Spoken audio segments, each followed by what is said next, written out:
Carlos Díaz, muy buenas noches. Buenas. Bienvenido a Hora 25, Carlos. Muchas gracias por invitarme. Carlos Díaz es bailarín y es coreógrafo de artistas internacionales como Lola Índigo, Nati Peluso, Will Smith, Mahmood.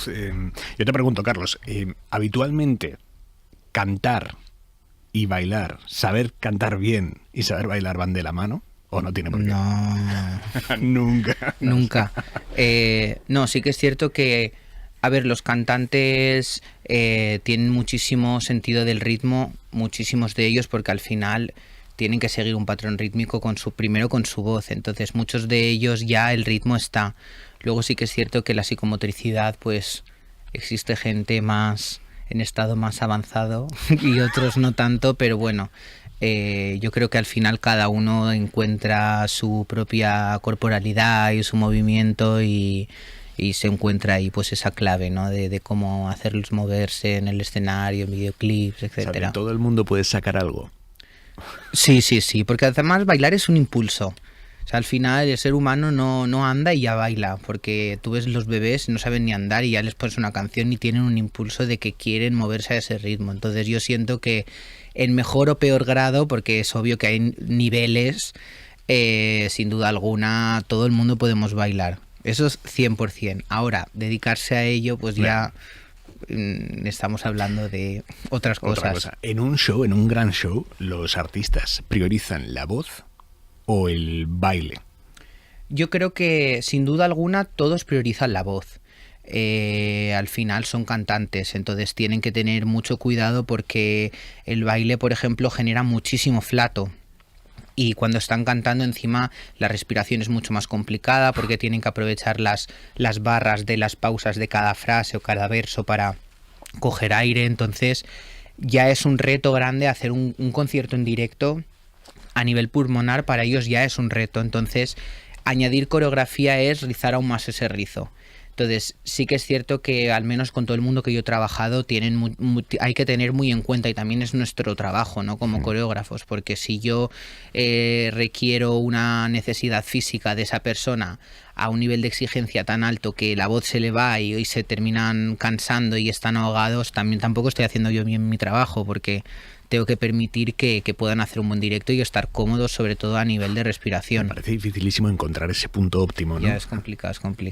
Pero bueno, cada uno tiene esa resistencia. Luego, por ejemplo, en los meses previos a los tours, muchas veces se trabaja mucho el cardio para ellos tener ese momento de controlar ahí las pulsaciones bien altas, con la fuerza, con la respiración. Entonces es un trabajo también como de ir viendo, ¿no? El cómo va respondiendo su voz ante los movimientos, y luego a partir de ahí pues siempre o reducir o añadir dependiendo de cómo ellos se vayan sintiendo. O sea, durante una coreografía hay momentos en los que tú haces que los bailarines hagan mucho para que el artista calle y respire. Claro, sí.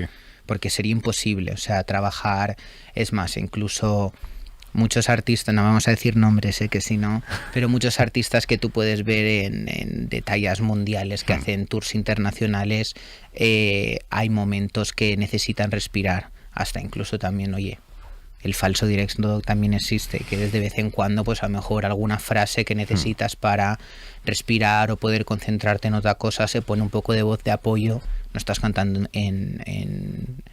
no estás haciendo playback, pero bueno, a lo mejor tienes alguna frase que te está apoyando en ese momento que lo necesitas para o hacer un cambio de posición o bajarte a lo mejor te han cogido y te han lanzado con un arnés al aire y estás dando volteretas o te tienes que incorporar. El acto de incorporarse, nosotros en sofá hacemos como ya ese gesto, pues ellos es lo mismo, tienen que apretar abdomen. Cuando aprietas el abdomen, el diafragma se va. Entonces hay muchas veces que también pasa eso, pero bueno. ¿Cuántas veces te ha pasado que tú le propones al artista, ¿no? Y ahora aquí coges, te bajas, te tiras al suelo, tal, y se te queda mirando y te dice, pero tú estás alucinando? No. Yo afortunadamente trabajo con gente muy creativa y muy divertida, entonces suele ser al revés. ¿Ah, sí? Quizá a veces soy yo el que digo, hay que controlar la respiración o que no tengas problemas luego. Pero bueno, supongo que habrá también gente que tendrá a lo mejor un poco más de pavor a la hora de lanzarse. ¿Para ti qué es la belleza en una coreografía? Pues para mí yo creo que es saber interpretar con el movimiento lo que la propia canción te dice, ¿no? A nivel sentimental, a nivel energético, a nivel emocional. Yo cuando oigo una canción lo primero que intento es entender a qué estado emocional me lleva. Y luego es crear ese movimiento que vaya acorde a que esas emociones que yo siento cuando cierro los ojos y escucho la canción se transmitan a través también de ese movimiento, porque así se genera esa sinergia de energía que es bonita, y eso lo que hace es luego salir hacia afuera. Entonces la coreografía llega a ser un acompañante a esa música, que lo que hace es que impacte muchísimo más, porque ha habido canciones que en la historia han impactado infinitamente más gracias también a que había una coreografía justa al lado de esa propuesta. Y puede llegar a eclipsarla, o sea, la coreografía eclipsar la canción. Eso es muy complicado, pero sí, se ha dado. Se ha dado pues hasta algunos videoclips que ha salido, que hay millones y millones y millones de reproducciones. Pues por poner un ejemplo, no sé, el videoclip de Sorry de Justin Bieber, que lo coreografió una de las mejores coreógrafas que hay en el mundo. Él no sale en el videoclip y es en un estudio blanco infinito, un grupo de chicas bailando, y ese videoclip fue, creo que, el más visto en YouTube en la historia durante un par de años, hasta creo que luego llegó Luis Fonsi, creo que el Despacito lo desbancó, no sé si fue alguno, pero no sé si tiene sin duda alguna más de 1 billón de reproducciones, que es una barbaridad, y son bailarinas, no es un videoclip en el que está el artista, que ya a lo mejor a nivel estético ya es un reclamo, ¿no?, para el fan, para ver eso. Entonces, pues bueno, sí que ha pasado que ha habido momentos que las coreografías han hecho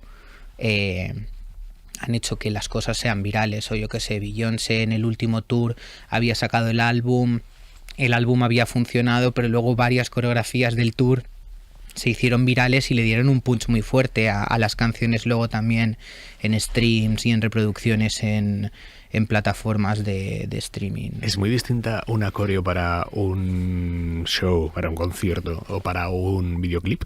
Normalmente sí, porque los conciertos suelen ser canciones enteras, los videoclips normalmente suelen ser secciones del vídeo, y sí, casi el 85% de las veces siempre se aprovecha el estribillo. Es normalmente lo que más punch tiene, lo que muchas veces se quiere enfatizar, es donde luego, por ejemplo, se va a sacar luego en plataformas tipo en TikTok, para que la gente suba ese trozo de la canción. Entonces en videoclips suele ser un trabajo más reducido en cuanto a cantidad de pasos, por así decirlo, y de tiempo, pero suele ser bastante más curado el trabajo, porque estás en cámara, es muy importante cómo queda el plano, el artista no está cantando pues en ese momento, es obvio, es un rodaje, entonces puede permitirse bailar más porque no tiene que coger un micrófono, o no lleva un vestuario de show que es muchísimo más complicado de gestionar, sino que muchas veces ya el estilismo en videoclips va de la mano también a la coreografía, o de la coreografía va de la mano al estilismo. Entonces es bastante diferente. ¿Cuál es tu proceso creativo? Quiero decir, ¿cómo montas una coreografía para un gran artista internacional? Pues normalmente te suelen enviar, cuando es una canción que es inédita, te suelen enviar un link de escucha para que tú pues tengas esos primeros bocetos de la canción, y luego pues nada, yo lo que hago simplemente es escuchar la canción bastantes veces, intentar ver por dónde va, también escuchar la letra, a veces traducirla, porque bueno, el italiano lo domino, pero hay palabras que se nos pueden ir. Hasta un punto, ¿no? Claro, y ellos son poéticos, entonces hay veces que digo, chicos, no se entiendo. Entonces, pues a lo mejor intento traducir la letra, intento entender un poco como cuál es el porqué, y luego también, pues bueno, hay un documento que son los tratamientos en los videoclips, que es pues un archivo, una presentación PDF, por así decirlo, en la que se presenta pues la historia del videoclip, posibles escenarios, cuál va a ser el mood y la sensación de los estilismos, un poco como presentan el universo. Y con todo eso, pues tú ya tienes toda esa información y ese quilombo ahí en la cabeza. Entonces ya tienes como por lo menos a mí me sirve porque tengo una sensación energética muy clave, ¿no? De sé por dónde quieren llevar el videoclip, entonces ya, sobre todo los pasos no, pero la energía con la que los vas a ejecutar sí que te da muchísimas pistas para que ahí, pues bueno, construyamos sinergia entre todos, y no sea que de repente, pues yo qué sé, te digan que quieren hacer un videoclip basado en superhéroes y la coreografía sea otra cosa completamente distinta, sino que vaya un poco acorde. Y el momento, o sea, es decir, tu trabajo termina en el momento de entregar la coreografía. No. Luego existe, pues bueno, existe siempre el one to one con el coro, con el cantante, pues es quedar con el cantante, empezar a enseñar la coreografía, entender, porque es muy importante para los coreógrafos. Se la enseñas tú, bailas tú. Claro, vale. Quedamos con ellos, normalmente se suelen hacer primero sesiones privadas, o a mí me gusta hacer sesiones privadas con ellos en las que explicas ese boceto que tú has creado y siempre al final terminas adaptando a la corporalidad de ese artista, porque al final sí es mi creatividad y en estos momentos es mi cuerpo, pero yo lo que te tengo que hacer es hacerte bailar a ti. Yeah. Entonces tengo que entender, pues por ejemplo, cuál es tu brazo dominante o cuál es tu pierna dominante cuando cargas peso, cuando coges impulso o cuando coges un micrófono, por ejemplo, si estamos haciendo un directo.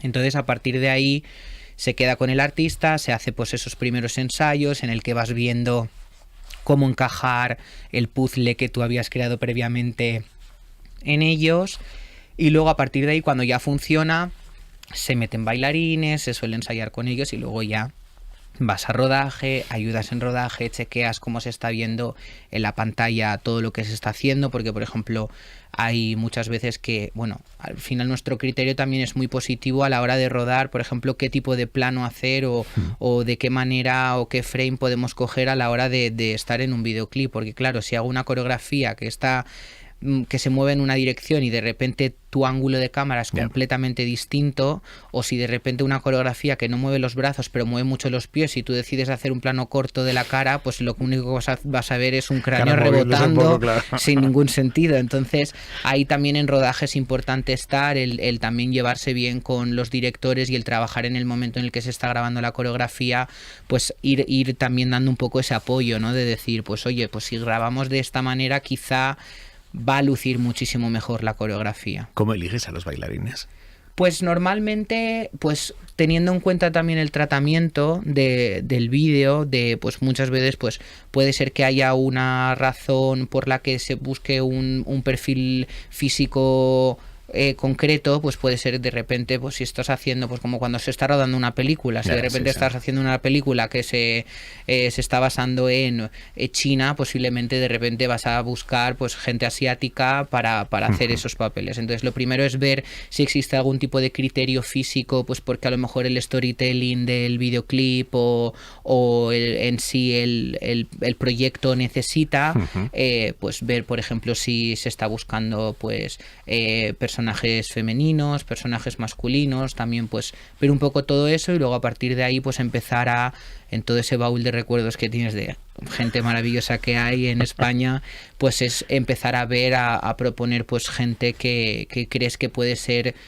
clave pues para ese proyecto. Y por ejemplo, para un concierto de una estrella española muy importante, ¿necesitas que peguen estéticamente con la estrella los bailarines? No tiene por qué.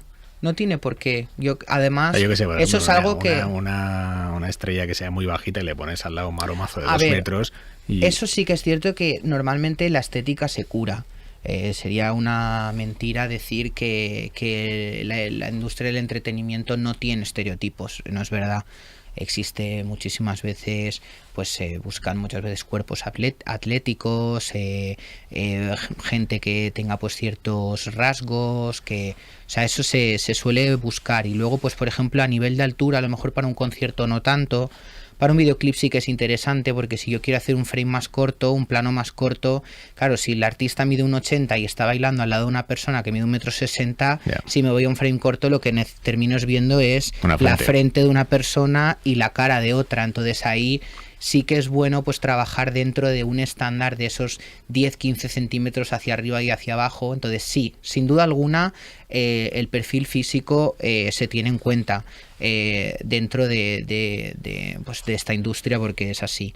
Y luego hay que estar bueno para ser bailarín. Pues, hoy en la industria española. Hoy por hoy no. Más que industria española, yo diría industria mundial. Industria porque mundial. Al final es un poco lo mismo. Hoy por hoy no, pero sí que es cierto que al final, siempre que haya una persona que salga de ese, digamos, como estereotipo, o a lo mejor ese cuerpo normativo dentro de la industria del entretenimiento, muchas veces va a ser tratado como tal, en el sentido en el que si de repente hay una persona...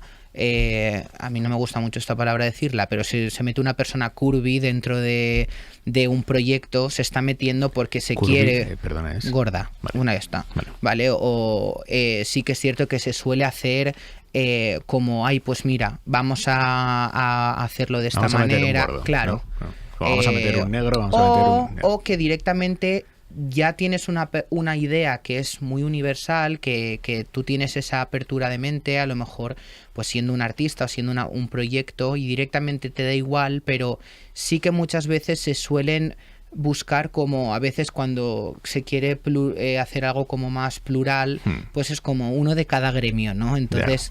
O sea, una cata de exacto, entonces sí, es al final la industria de la publicidad, la industria del cine, la industria del entretenimiento, busca perfiles concretos.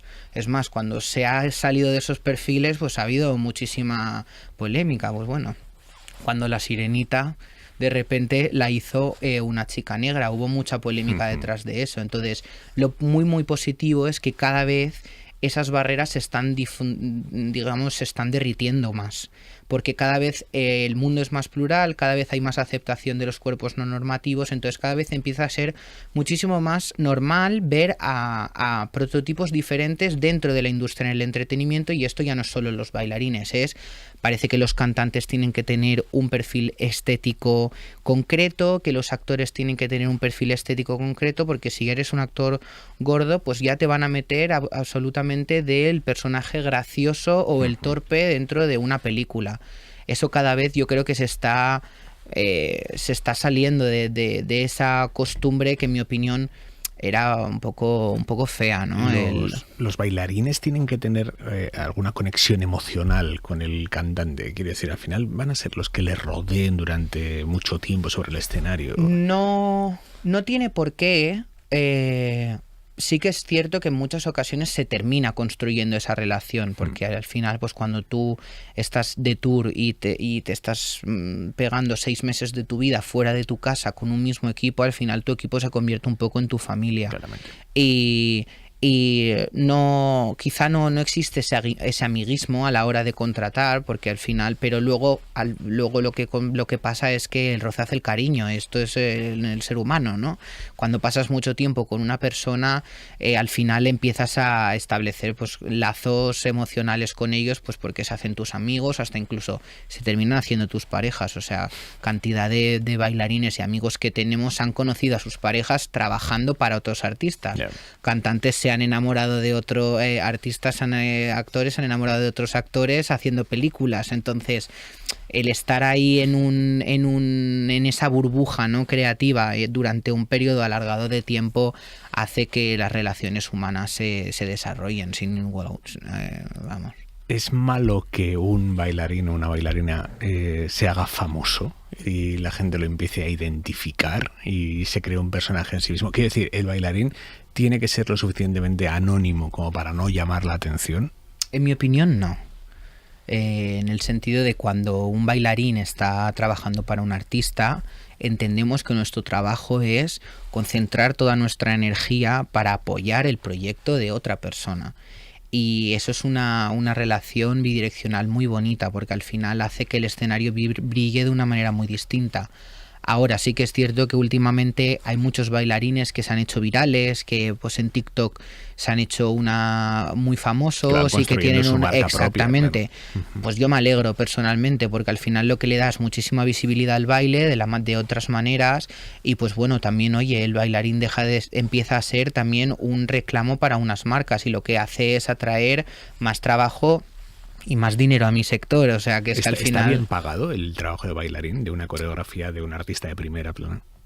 En mi opinión, comparado con lo que se suele pagar en otros países, sí. Porque a pesar de que a lo mejor puede ser que en España se pague menos de cantidad, tú no puedes comparar la calidad de vida del precio de vida española con la británica. Entonces sí, a lo mejor si te estás yendo a hacer o analizas un bolo que te pueden pagar en Londres por hacer un videoclip, o en Estados Unidos, puedes decir, claro, hay una diferencia muy grande, pero para sobrevivir en Estados Unidos necesitas una cantidad mucho más grande de dinero que ¿Y en eso España. que se paga Entonces, por conciertos, por giras? pues depende, o te pueden pagar por conciertos, si estás haciendo un musical, pues sueles ir por temporada, si estás haciendo programas de televisión suele ser por galas, dependiendo del proyecto que estés haciendo, si estás haciendo un videoclip suele ser el periodo de ensayos y el día de rodaje.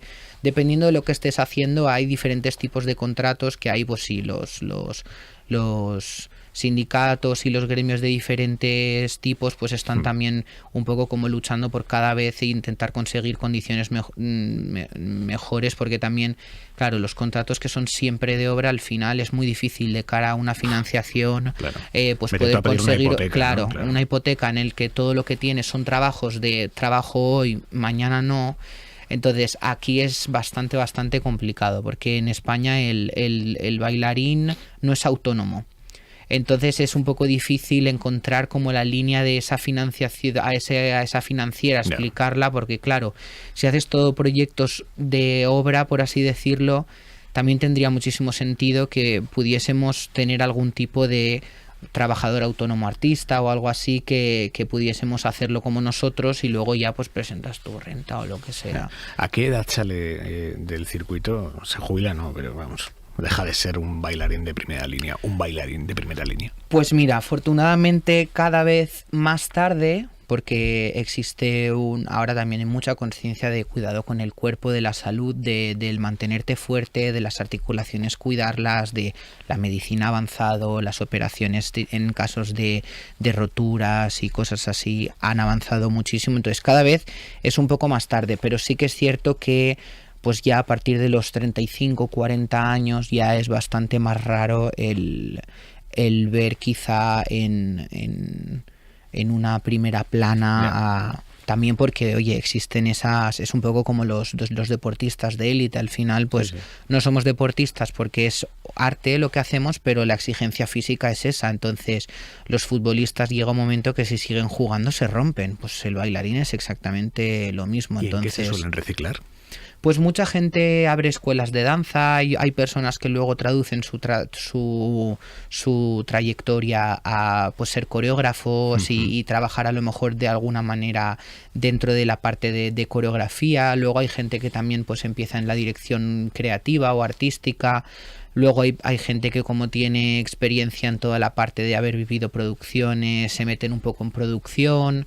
Hay un poco de todo y luego también hay un porcentaje de personas que pues buscan el plan C porque el A y el B ya ha acabado y tampoco a lo mejor el hecho de que seas un buen bailarín no quiere decir que vayas a ser un futuro buen coreógrafo, y que si hay poco trabajo para bailarines, para coreógrafos aún hay menos, porque al final en un tour puede haber 20 bailarines, pero coreógrafos suele haber uno, entonces es más complicado el entrar ahí. Y que ¿Todo bailarín cree que sabe más que el coreógrafo? No, para nada. ¿Cómo llevas ese momento? No, yo he de decir que a mí me tratan muy bien, ¿eh? Yo me siento muy contento con el gremio al que pertenezco y al que represento. La verdad es que a mí, por lo menos personalmente, me gusta trabajar con muy buen rollo, me gusta trabajar con un nivel de exigencia alto, porque al final tenemos que hacer un buen trabajo y hacer que los proyectos salgan hacia arriba, pero casi siempre que he trabajado he encontrado gente que estaba entregadísima al proyecto y a trabajar contigo y bueno, está estupendo. ¿Cuántas veces puedes llegar a ensayar una misma canción? Ay, no. Qué pereza. Muchas. Qué horror eso, ¿no? Muchas. ¿No terminas es un poco aborreciendo la canción? Es un poco duro. Por ejemplo, me pasa mucho a mí cuando haces un videoclip, tú, claro, escuchas una canción que no ha salido aún, entonces estás escuchándola, luego te vas al rodaje y la escuchas, entonces es como no ves el momento de que el rodaje termine y que exista ese mes que de normal suele haber entre rodaje y estreno del tema y del videoclip. Normalmente suele haber como entre 1 mes y 2 meses de protocolo, ¿no?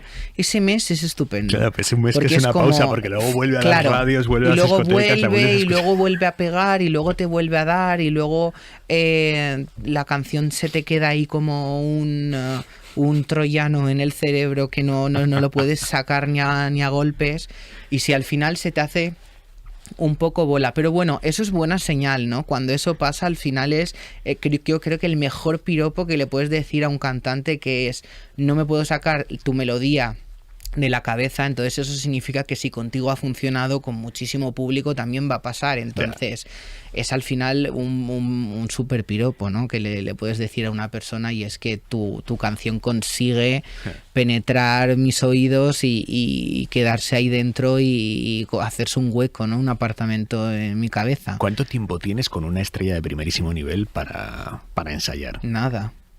Día. Un día. Normalmente sí. Suele ser para un videoclip suele ser 1 o 2 días de ensayo máximo. Si te tiras muy hacia arriba, 3. Pero son proyectos que son muy muy veloces porque todo va muy rápido en esta industria y hay muy pocas veces, hay muy poco tiempo, ¿no? Para poder desarrollar una idea con muchísimo tacto. A mí en parte me gusta porque también cuando es tan automático hace que sea tu instinto, ¿no? el que trabaje, y en el instinto hay mucha magia porque es como a veces lo primero que sale es lo más genuino porque es lo primero que ha salido. Muchas veces cuando le tienes tiempo para darle vueltas y vueltas y vueltas a algo, al final lo que haces es darle a vueltas a algo que ya funcionaba. Entonces si te sirve la receta, cógela. No te voy a preguntar por nombres, primero porque lo tendrás todo firmado de cláusulas de confidencialidad, pero sí te quiero preguntar si hay algo que sea transversal en todos los grandes artistas de la música, que tú detectes y digas, es que a todos les pasa lo mismo. Pues mira, la puntualidad, he de decir que es algo muy común, que no haya mucha puntualidad.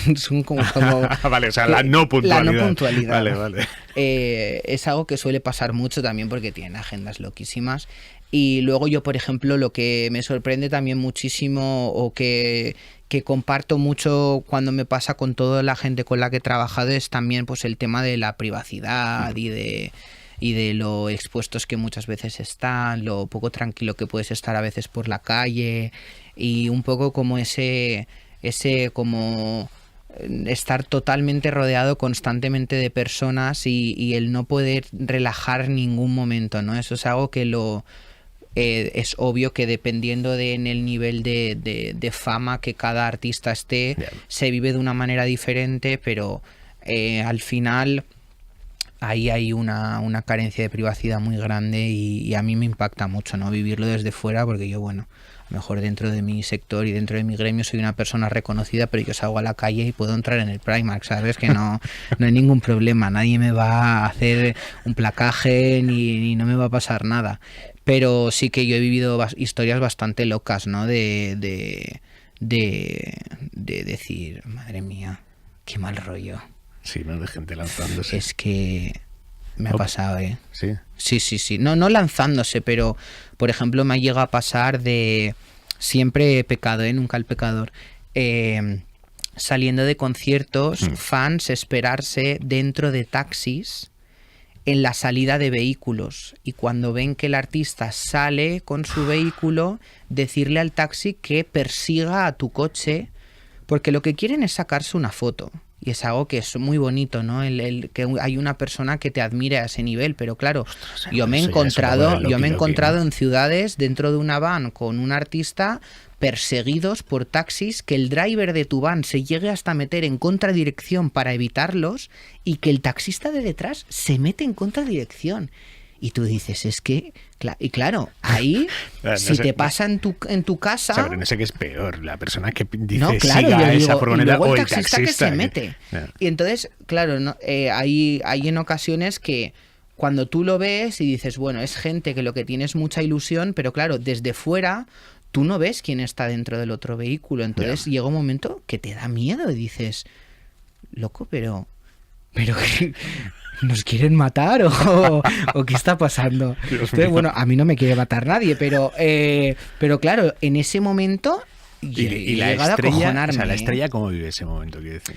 Pues a veces te ríes, porque te ríes, a veces te puede dar miedo. Claro, es que te puede dar miedo, porque ha pasado de gente que se cuelan en tu hotel y suben a tu habitación y llaman a la habitación diciendo que es el servicio de habitaciones o gente que no sabemos cómo consigue pases para entrar en backstage y claro, no tiene que pasar nada. Además, normalmente es gente que te admira. Es gente que lo que quiere es lo mejor para ti, pero bueno, existen casos, pues, yo qué sé, a John Lennon lo mató un fan, ¿sabes? Que dices, es que... Y claro, no dejas de tener eso a veces como precedente, tal cual. ¿Sabes? De decir... Claro, es que esto ha pasado. Entonces, yo he pasado miedo, Yo he pasado miedo en algunas ocasiones de decir, es que muy fuerte. No, es que me lo estás contando. Muy fuerte. Tú tienes una de las escuelas de danza urbana más grandes de España, más importantes, se llama Home Dance Studio, con cientos de bailarines en formación. Entiendo que todos ellos quieren convencerte de que los pongas a bailar al lado de Lola Índigo, Ana Mena, Will Smith.